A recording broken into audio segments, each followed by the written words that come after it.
Badan Meteorologi, Klimatologi, dan Geofisika Provinsi Sumatera Selatan memprediksi kemarau di Sumsel akan berlangsung hingga bulan Agustus.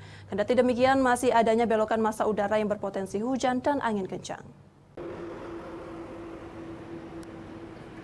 Sumatera Selatan saat ini tengah mengalami musim kemarau, akan tetapi tidak sekering tahun lalu.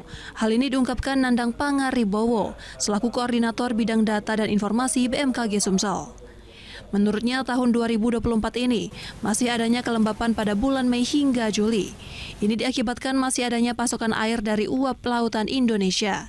Kondisi ini juga berpotensi hujan dan angin kencang karena masih terdapat belokan massa udara di wilayah Sumatera Selatan.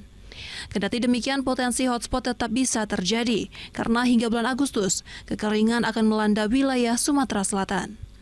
Sehingga masyarakat dihimbau agar tidak melakukan aktivitas pembakaran yang bisa memicu besarnya titik hotspot karena kondisi kekeringan saat ini di Sumsel memasuki level yang mudah terbakar. Kondisi cuaca iklim di Sumatera Selatan saat ini sedang memasuki musim kemarau. Diperkirakan musim kemarau akan berlangsung sampai dengan bulan September nanti.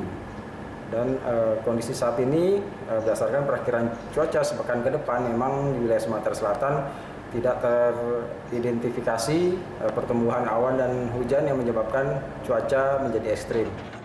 Meminta instansi terkait untuk gerak cepat membantu bibit pertanian dan menangani permasalahan air, sehingga perkebunan dan pertanian tidak terdampak di musim kemarau ini.